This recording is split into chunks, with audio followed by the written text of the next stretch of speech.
My parents sold my 11-year-old daughter's antique cello, the one she got from my grandmother, for $87,000 and spent the money on a pool for my sister's kids. When Grandma found out, she didn't cry. She smiled and said, "The cello was." My parents' faces went pale. I knew something was wrong before we even got to the music room. You can smell a renovation the way you can smell a lie. Fresh paint, sawdust, that sharp chemical tang that says someone has spent money they didn't tell you about. Lucy climbed out of the car with her backpack and her music binder and rosin tin, light, because the important part was already inside. Because the actual cello lived at my parents' house in my grandma's old music room.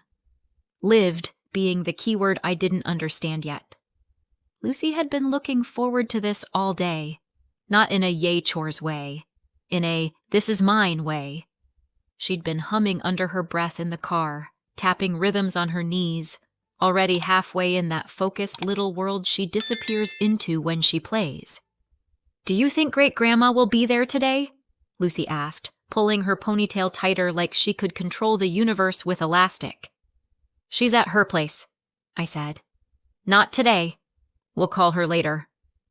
Lucy nodded, but her eyes stayed hopeful anyway. Like maybe my grandma had changed her mind overnight and came back to the house because she missed the smell of my dad's aftershave and my mom's passive-aggressive sighs. We walked up to the front door.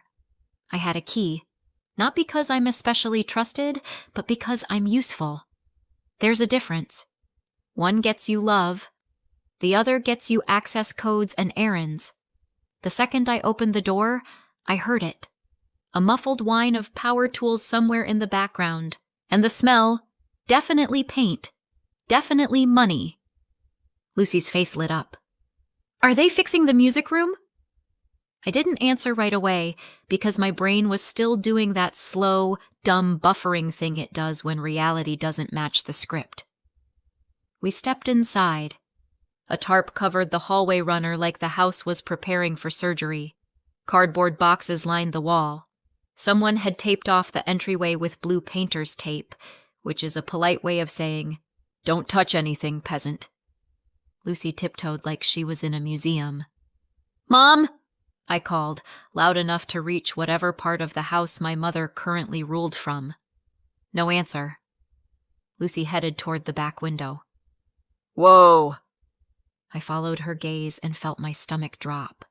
The backyard looked excavated, like the earth had been peeled open and rearranged. A big rectangle had been carved out where the grass used to be. Piles of dirt sat like small mountains. There were forms along the edges, rebar, stacks of pavers. It wasn't finished, but it was absolutely not subtle. A pool. A full-on in-ground pool. Because why quietly improve your life when you can broadcast it to the neighborhood with heavy machinery? Lucy blinked. "Is that for us?" There was so much hope in her voice that I actually hated everyone I was related to in that moment. "I don't know," I said carefully. "Let's get your cello." We walked down the hall toward the music room, which had always been my grandma's territory even when she lived with them. She'd turned it into a little sanctuary, temperature-controlled, humidifier humming quietly, shelves with old sheet music, a lock on the cabinet because she wasn't born yesterday. Lucy loved it in there. She said it smelled like polish and peppermint tea. I said it smelled like someone who still believed in boundaries. I pushed open the door. The humidifier was still running. The stand was still there. The corner where the cello case always rested, where Lucy's cello rested like it belonged to her, was empty. Not moved. Not put away. Empty. Lucy didn't scream. She didn't even inhale. She just froze. Then she walked to the corner, slowly, like she was approaching an animal that might bite. She looked down at the spot, looked up at the shelf, looked behind the chair like maybe it had fallen and no one had noticed for several days. Then she turned to me. "Did Great-Grandma change her mind?" she asked, voice small and careful, like she was trying not to disturb the air. My throat tightened. "No," Lucy swallowed. Then where is it? She didn't sound angry. That would have been easier. She sounded careful, like the question itself might get her in trouble. Her fingers drifted to the edge of the stand like she expected to feel the cello there. Wood, weight, something real. And when there was nothing, she pulled her hand back fast, like she'd touched a hot stove. Her eyes got glossy, but she didn't let anything fall. She just nodded once, too hard, like she was forcing the moment to behave. I didn't answer, because I didn't know. Not for sure. But I could already feel where this was heading, and I hated that my kid was standing in the middle of it. I left Lucy in the music room because I needed her not to see my face when I found out. I marched toward the kitchen. My mom was there, of course. She was always in the kitchen when she wanted to look like she was holding the family together with her bare hands. She had a mug in one hand and her phone in the other. Her hair was pulled back like she'd been busy, which in my family usually means busy ignoring something. My dad sat at the table scrolling through something on his tablet, calm as a man who believes the world will always make room for him. My sister Rachel was perched on a stool, sipping something green and expensive looking. She didn't look up when I walked in. She barely ever did. "Where's Lucy's cello?" I asked. My mom blinked slowly like she was confused why I'd bring up something inconvenient during her morning coffee. "Good morning to you too, Emily," she said. I stared at her. My dad sighed. "What's the problem now?" I could feel my heart doing that annoying thing where it tries to climb out of my chest and find a quieter family. "Lucy's cello," I repeated. "Where is it?" Rachel snorted without looking up. "Oh, please!" My mom took a sip of her coffee. "Your father handled it." Handled it. That phrase is like a red flag printed in cursive. "Handled it how?" I said. My dad finally looked up. "We sold it." The room went strangely quiet, like the house itself wanted to hear what happened next. I blinked. "You sold it?" "Yes," my dad said, like he was explaining taxes. "It was valuable. It was sitting there. Your grandmother wasn't even using it." "It wasn't hers," I said. "It was Lucy's." Rachel laughed. "She's 11. My mom set her mug down with a soft clink. "Emily, don't start." "Don't start," I repeated. "You sold my daughter's cello." My dad leaned back. "It was a family asset." "No," I said, voice sharper now. "It was set aside for Lucy. My grandma was clear about that." Rachel finally looked up, eyes bright with annoyance. "And my kids are what? Chopped liver?" Ben and Olivia weren't even in the room, and somehow they were still the main characters. My mom waved a hand toward the backyard. "We're doing something nice for the children." I stared at her. "The children," she said again, like she expected a round of applause. "Ben and Olivia deserve space. They deserve—" "And Lucy doesn't?" I said. My dad rubbed his forehead, already tired of me being a person. "Lucy will be fine with a student cello. You can rent one. Plenty of kids do." Lucy will be fine. That's my family's favorite prayer. It means, we did what we wanted, and we're not dealing with your feelings. I could feel my hands shaking. I forced them still on the counter. "Where is it?" I asked, quieter now. "Who did you sell it to?" My dad shrugged. "A guy. Collector. Paid by wire. Quick sale." Of course. My mom's eyes sharpened. "And before you get any ideas, you are not telling your grandmother." I stared at her. "She doesn't need stress," my mom said, voice clipped. "She's settling in at her facility. Professionals are taking care of her. Let her have peace." "You mean, let you have peace," I said. My dad's expression hardened. "Don't make this about you." I laughed once, sharp and humorless. "It's about my kid." Rachel leaned forward, voice sweet in that fake way that makes you want to check your wallet. Emily, honestly, you're always acting like Lucy is some tragic orphan. She's fine. She has you. The way she said you made it sound like a punishment. I turned back toward the hall. Lucy was still in the music room, standing in the empty corner like she was waiting for someone to tell her she mattered. I walked back to her, knelt, and took her hands. "We're going home," I said. Lucy nodded without arguing. That was the worst part. She didn't even fight. She just folded, like she'd been trained for this. As we left, my mom called after me. "Emily, do not call your grandmother. Do you hear me?" I didn't answer. Because I did hear her. I just didn't care anymore.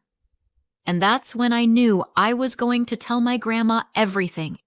That night, Lucy practiced on the battered student cello her teacher kept for emergencies. It sounded like a cardboard box with strings. Lucy didn't complain. She adjusted her posture like she always did, focused, tried again.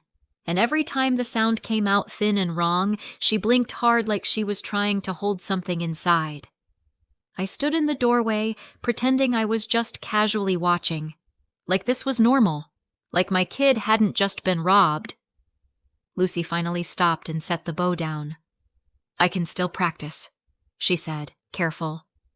"It's just harder." "I know," I said. She nodded and stared at her hands. "Maybe great-grandma, maybe she didn't mean for it to be mine yet."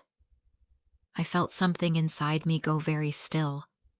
Lucy had spent weeks at that music room with my grandmother, her great-grandmother, learning in a way I couldn't give her. Not because I didn't love her, because love doesn't automatically come with talent. My grandma had it. Lucy had it too. It skipped me like the universe looked at my family and said, "Let's not put all the gifts in the same basket." My grandma used to sit beside Lucy and correct her grip with 2 fingers and a look.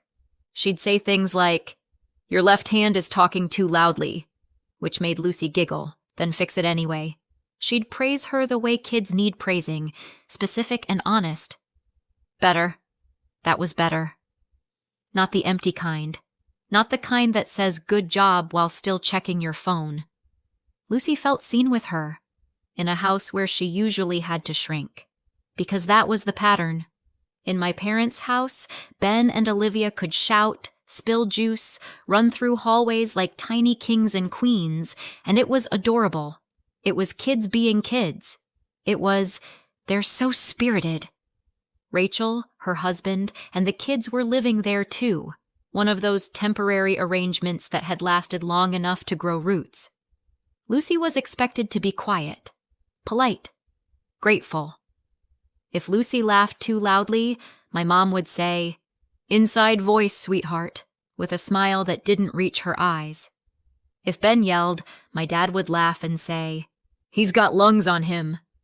If Olivia demanded attention, Rachel would scoop her up like she was a celebrity. If Lucy needed anything at all, it was treated like an inconvenience. Lucy learned to take up less space the way other kids learn math. My grandma noticed. She didn't always intervene. She was still my mom's mom, and family politics are its own kind of landmine. But my grandma did something quieter. She carved out a space where Lucy didn't have to apologize for existing. That space was the music room. It made practical sense, too. My apartment wasn't exactly designed for antique instruments and long practice sessions. It was safe, clean, and mine, but small. Sound traveled. Neighbors complained. And a cello like Grandma's, and now Lucy's, wasn't something you left in a corner near the radiator and hoped for the best. So we stored it there. In the controlled room. In the cabinet.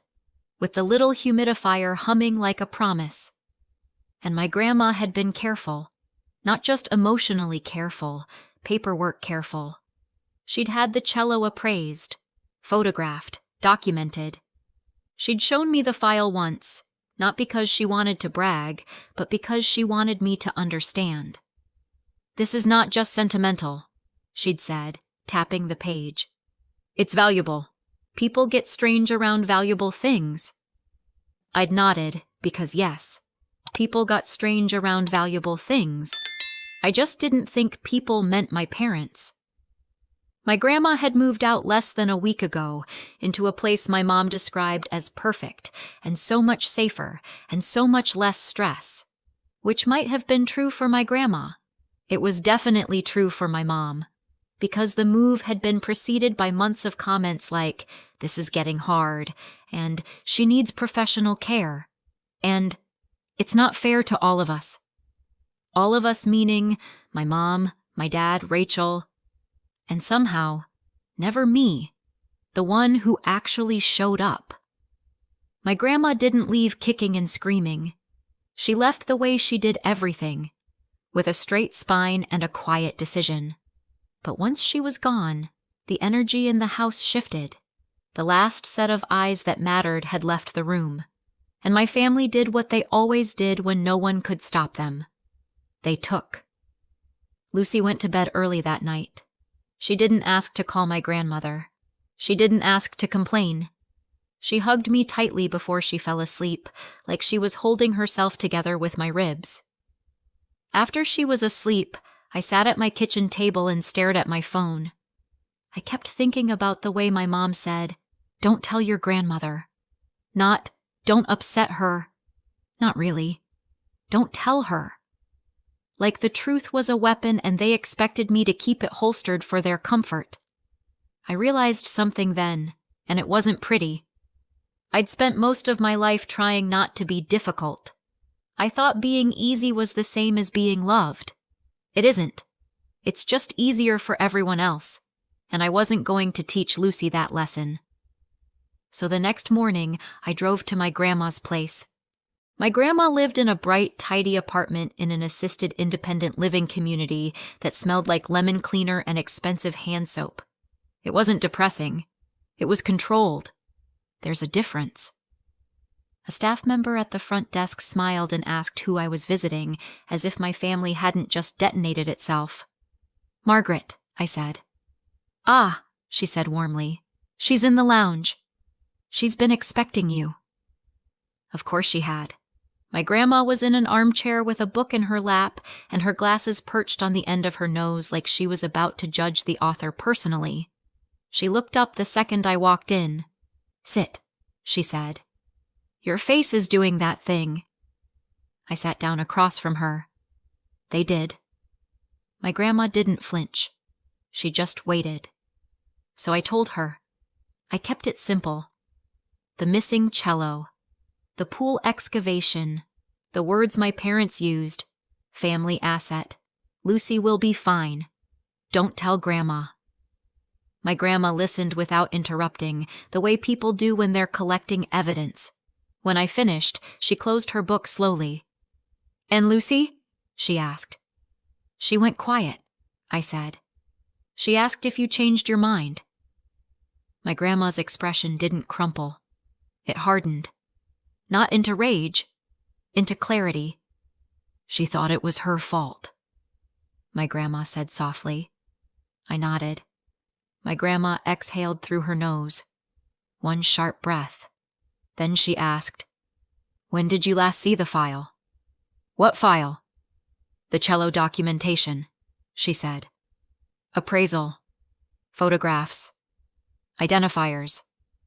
"I saw it months ago," I said. "You showed me." My grandma nodded. "Good." She leaned forward slightly. "Emily, do you have any texts about the pool? Any pictures? Anything that shows the renovations started right after I moved?" "I can screenshot Rachel's posts," I said, because of course Rachel had posted. Rachel could post her own funeral if the lighting was good. My grandma nodded. "Do that." I stared at her. "Grandma, are you okay?" My grandma looked at me over her glasses. "I am not the one who should be worried," she said. Then she reached for her phone. "I'm going to make a call." I didn't ask who she was calling. My grandma had always had a way of keeping her cards close. My family treated that as sweet and old-fashioned. It wasn't. It was strategic. She made the call, spoke quietly, then hung up. "I will handle it," she said. I blinked. "How?" My grandma gave me a small smile. "Not with yelling," which, in our family, was basically a miracle. She reached across and squeezed my hand. Her fingers were warm, firm. "Lucy is going to get her cello back," she said. My throat tightened. "How do you know?" My grandma's eyes sharpened. "Because it was never theirs to sell." I froze. My grandma watched my face like she was choosing how much to reveal. "Not today," she said gently, like she could read my thoughts. "I will explain when it matters." She stood up. "Go home. Be with your child. Let her practice. Let her feel normal where she can." "What about my mom and dad?" I asked. My grandma's smile didn't reach her eyes this time. "Let them enjoy their pool." I drove home feeling like I'd walked into a room where the air pressure changed. And then, nothing happened. Not publicly, not immediately. Weeks passed. 6, give or take. Lucy practiced on the student cello, and on a rental we scraped together after her teacher found one at a discount. It wasn't awful, but it wasn't hers. The sound didn't bloom the same way. Lucy adjusted anyway, because Lucy was the kind of kid who adapted even when she shouldn't have to. The worst part was that she didn't complain. She just got quieter. Meanwhile, my parents posted pictures of construction progress like they'd personally invented concrete. Rachel posted Olivia holding a tiny inflatable flamingo, Ben wearing goggles, captions like "making memories" and "worth every penny." No apology. No mention of the cello. Just smiling faces and a giant hole in the ground. That night, the invite didn't come to me at all. It landed in the family group chat like a flyer taped to a pole. BBQ. Saturday, 2 p.m., pool reveal. Bring a side if you're coming. No, hope you can make it. No, miss you. Just logistics. Because in my family, feelings are optional, but potato salad is mandatory. I stared at the screen. Lucy glanced over my shoulder again. Her face stayed blank. "Are we going?" I opened my mouth and didn't have an answer yet. The next morning, my grandma called me. "We're going," she said. I swallowed. "Grandma, what are you doing?" My grandma's voice was calm. "I'm doing what I should have done earlier." I started to ask more, but she cut me off. "Emily," she said, "I don't want Lucy watching you swallow this." My chest tightened. "Okay." There was a pause. Then my grandma said, "It's in motion." "In motion?" I repeated. "The cello," she said. My heart kicked. "What do you mean?" She just smiled and said, "You will find out soon enough." Saturday was hot in that oppressive way that makes you feel like you're breathing through a wet towel. Perfect pool weather. Perfect look how great we're doing weather. Lucy wore her swimsuit under her clothes because she's 11 and Hope is stubborn. She didn't talk much on the drive over. Neither did I. When we pulled up to the house, cars lined the street. People I recognized from holidays. Aunts, uncles, cousins, neighbors. The kind of crowd my family loved because it made them feel important. The backyard looked like a brochure. Blue water shimmered under the sun. The stone deck was spotless. The pergola had string lights like they'd watched one home improvement show and decided they were experts. Ben was already in the pool, splashing like a tiny shark. Olivia sat on a float with sunglasses on, because of course she did. Rachel was holding a drink and laughing loudly at something someone said, like she was hosting a talk show. My mom stood near the grill with that "I am the matriarch" posture she practiced in mirrors. My dad hovered nearby, smiling like a man whose life choices had just been validated by chlorine. And then Lucy and I walked in. My mom's smile flickered. Just a little. Not because she was surprised we came. because she was irritated we had the audacity. "Emily," she said, bright and fake, "you made it." "Hi, Mom," I said. Rachel looked Lucy up and down. "Hey." Lucy nodded politely, quietly, like she'd been trained. Ben cannonballed. Everyone laughed. Olivia squealed. Rachel beamed. Lucy stood beside me with her towel folded carefully in her hands like she didn't know where to put herself. I watched her eyes drift over the pool, over the pergola, over the new loungers, over what her cello had turned into. Lucy swallowed hard. I put my hand on her shoulder. She leaned into it without looking at me. That's when I knew I wasn't here for revenge. I was here because my kid deserved to see what happens when you don't let people take from you and then demand gratitude. My dad clapped his hands. "All right, everyone, food's almost ready." My mom laughed. "And before we eat, we just want to say, this has been a long time coming. We're so happy to finally have a backyard the kids can really enjoy." Applause. Rachel raised her glass. "To family," she said. Applause again. Lucy's fingers tightened around her towel. Then someone said, "Where's Margaret? Isn't she coming?" My mom's smile tightened. "She's busy," she said quickly. Right on cue, the gate clicked. I turned. My grandma walked in.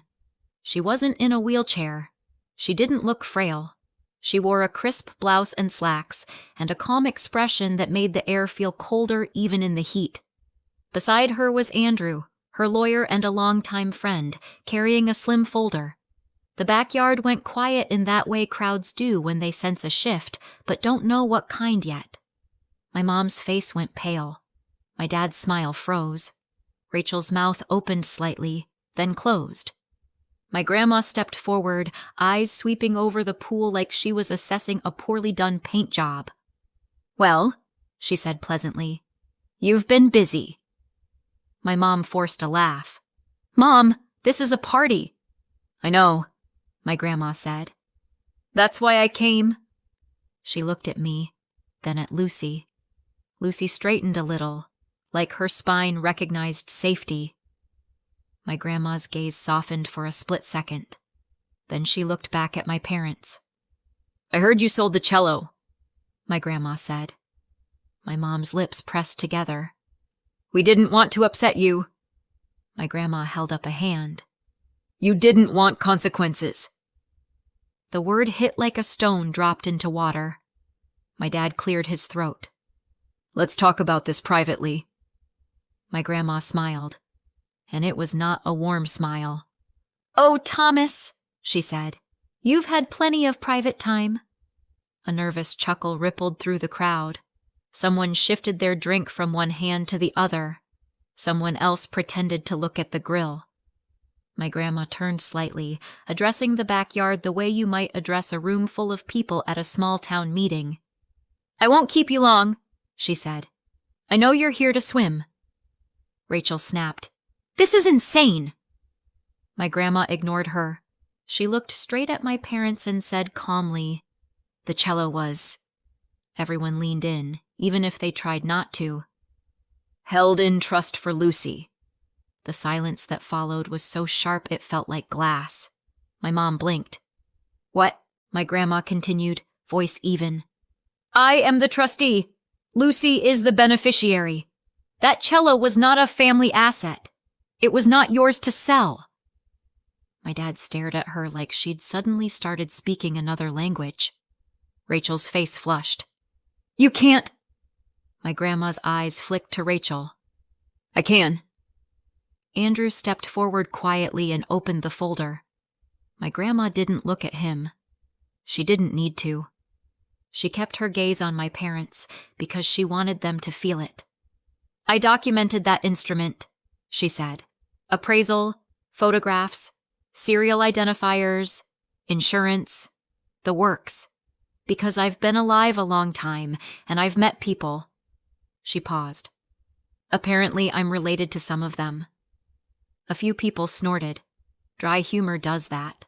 It slips under the skin while everyone is still deciding if they're allowed to laugh. My mom's voice shook.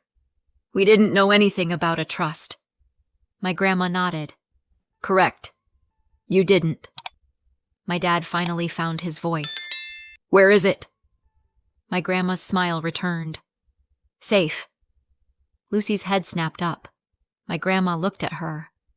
It was recovered this morning, after Andrew made a few calls and filed the report. Lucy's breath caught. Not a sob. Not a scream. Just a small sound like relief trying to escape. My grandma turned back to my parents. You sold something you did not own. You took the money, and you put it into...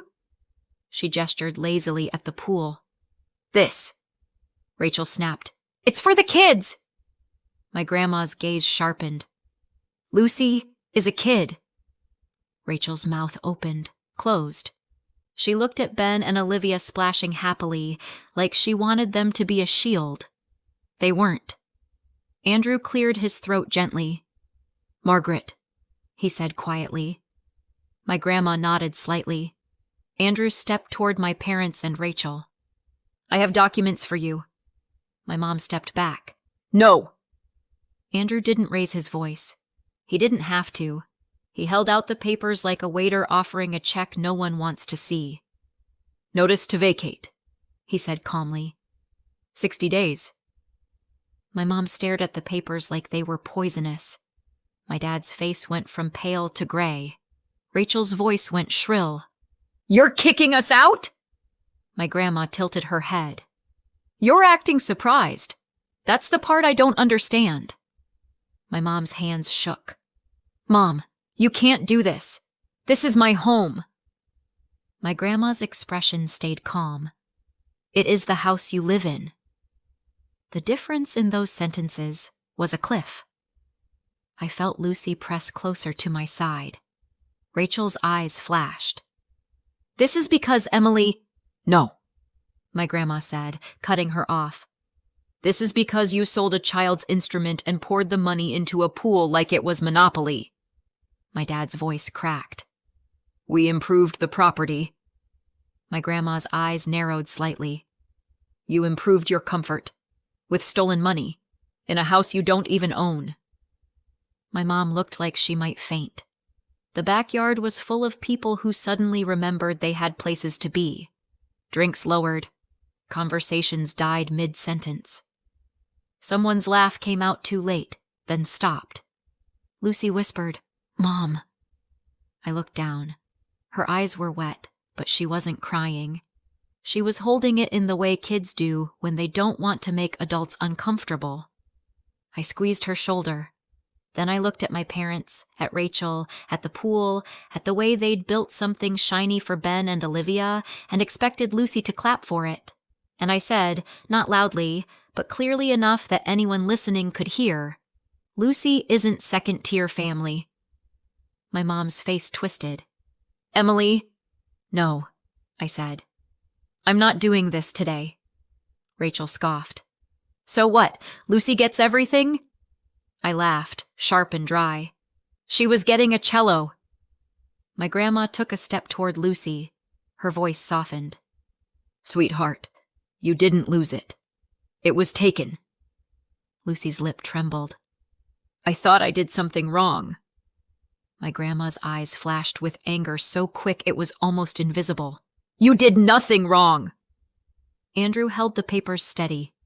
My dad didn't take them. My mom didn't take them. Rachel finally snatched hers like she could rip the reality in half if she tore hard enough. My grandma looked at my parents. 60 days, she said again. You will leave. My dad's voice came out thin. You can't be serious. My grandma's smile was small and cold. Try me. And that was it. Not yelling, not a meltdown, just a line drawn in permanent ink.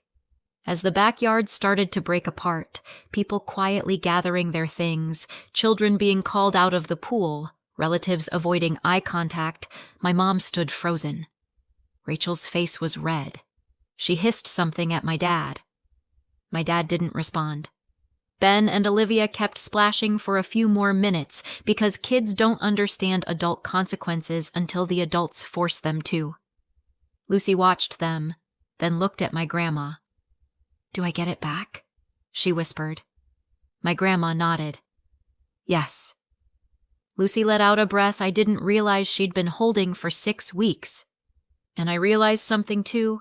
My parents' faces had gone pale because my grandma had finally done the one thing my family couldn't survive. She stopped letting them pretend. Lucy got her cello back. It arrived the next day in a hard case that looked like it had traveled through several hands and regretted all of them. My grandma opened it with Lucy like it was a ceremony. Lucy ran her fingers over the wood like she was touching something alive. She didn't say much. She just hugged my grandma so tightly I saw my grandma close her eyes for a second, like she was letting herself feel it now that the danger had passed. My parents, meanwhile, discovered a fun fact about selling something you don't own. People want their money back. The buyer came after them the way you'd expect. Angry, embarrassed, and not interested in my mom's "we didn't know" routine. The words repayment plan entered my parents' vocabulary like a disease. They couldn't pay it all at once. Most people can't, especially not people who pour stolen money into concrete and chlorine. 60 days went faster than they expected. My mom tried bargaining. My dad tried guilt. Rachel tried rage. My grandma didn't move.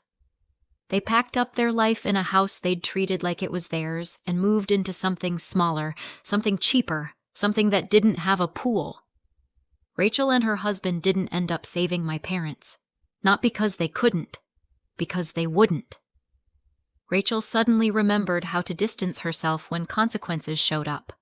One minute it was, "we all agreed," and the next it was, "I told you this was a bad idea." Families like mine have a special talent for rewriting history on the fly. Ben and Olivia adjusted. Kids always do. Lucy adjusted too, but in a different way. She started speaking up more. Small things at first. "Actually, I was sitting there." "I don't like that joke." "No, I'm not okay with that." The first time she did it in front of my mom's mouth tightened like she'd tasted something bitter. Good. My grandma updated her plans after everything happened. Quietly. Thoroughly. The way she does. She didn't give speeches about it.